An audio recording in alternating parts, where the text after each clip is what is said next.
everyone, and welcome to Jack and Cat Adventures. Today we're going to be making beef burgundy or bourguignon.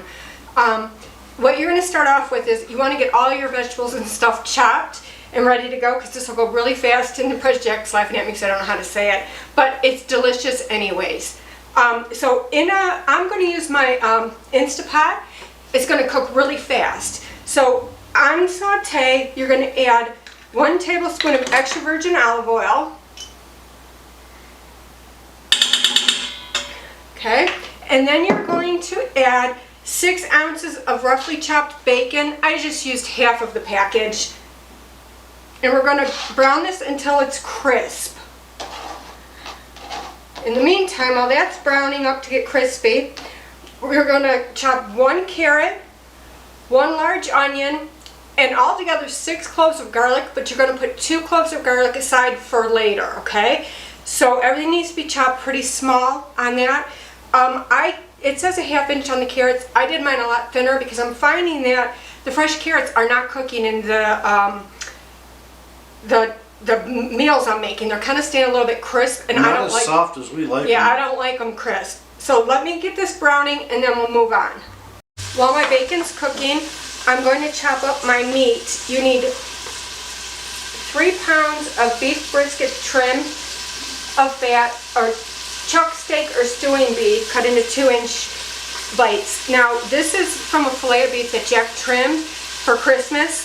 If you haven't seen it, Aldi's has it for $10 a pound, so go get it. I'm just going to cut these into bite-sized pieces. And we'll be back.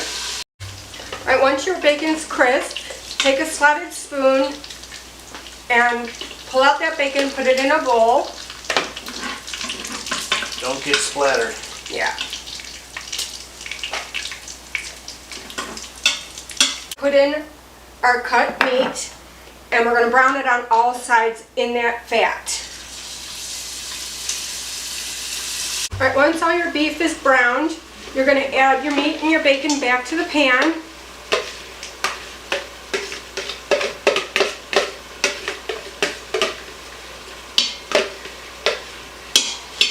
Okay, now you're going to add 1 teaspoon of salt, half teaspoon of salt, 1/4 teaspoon of black pepper,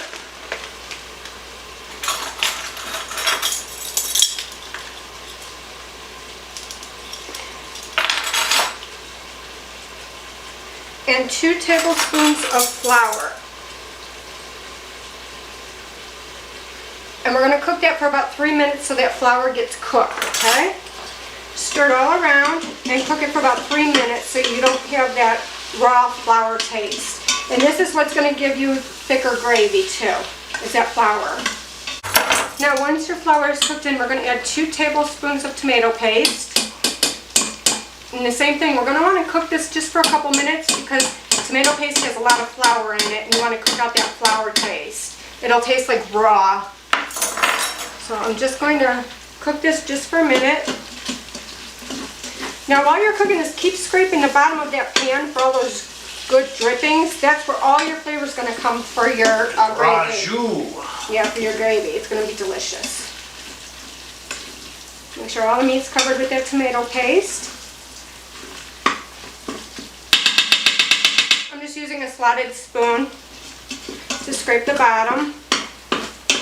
So it's a stainless steel pot, not a non-stick. Right. Okay, I'm just going to let that cook a minute.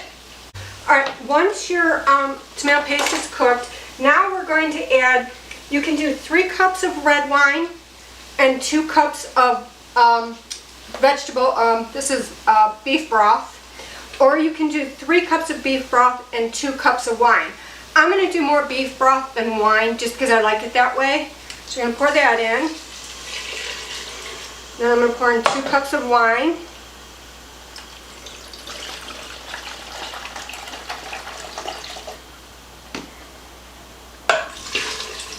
Okay.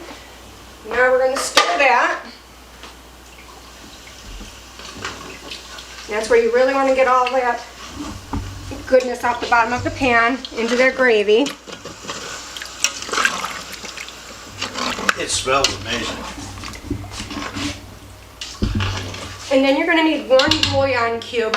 I don't have bouillon cubes, but I'm using better than bouillon beef. I'm just going to put a teaspoon in or so.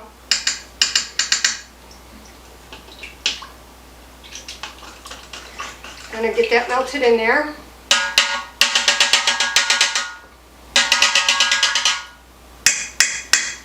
Okay, now we're just going to stir that together.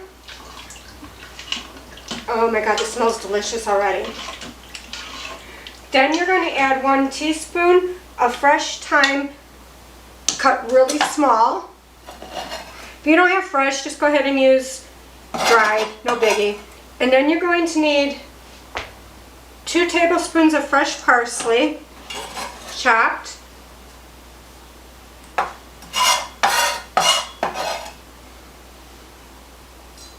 Two bay leaves. Now remember, you can't eat these, so at the end we need to pull them out. Excuse me. Now you're going to add your onion, garlic, and carrot.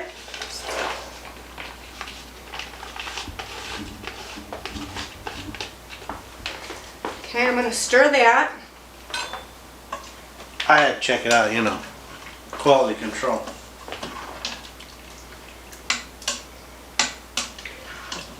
All right, now we're going to put this on high.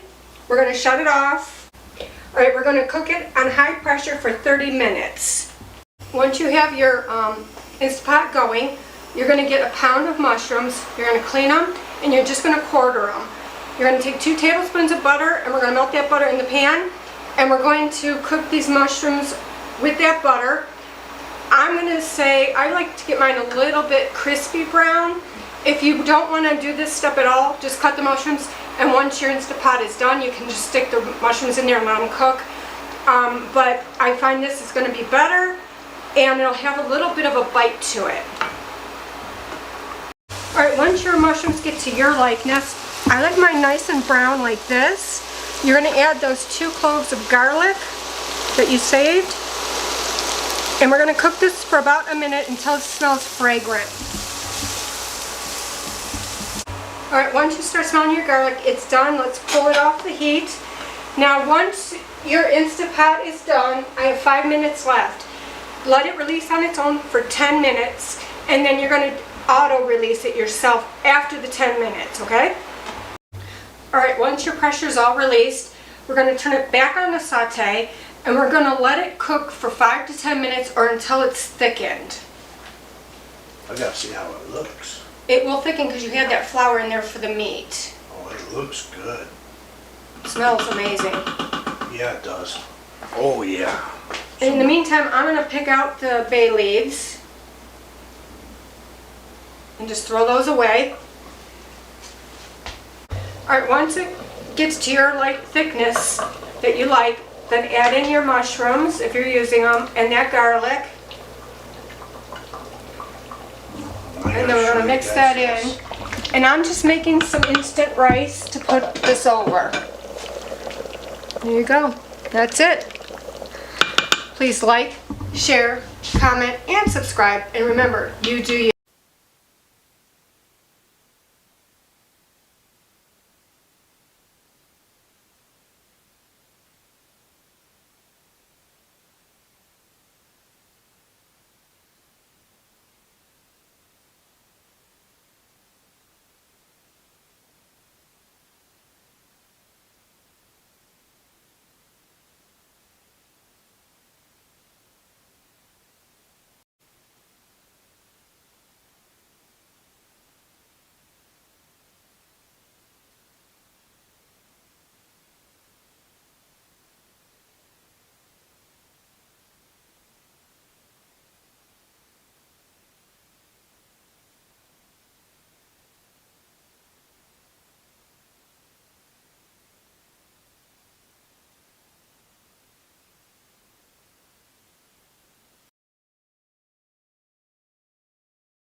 Thank you.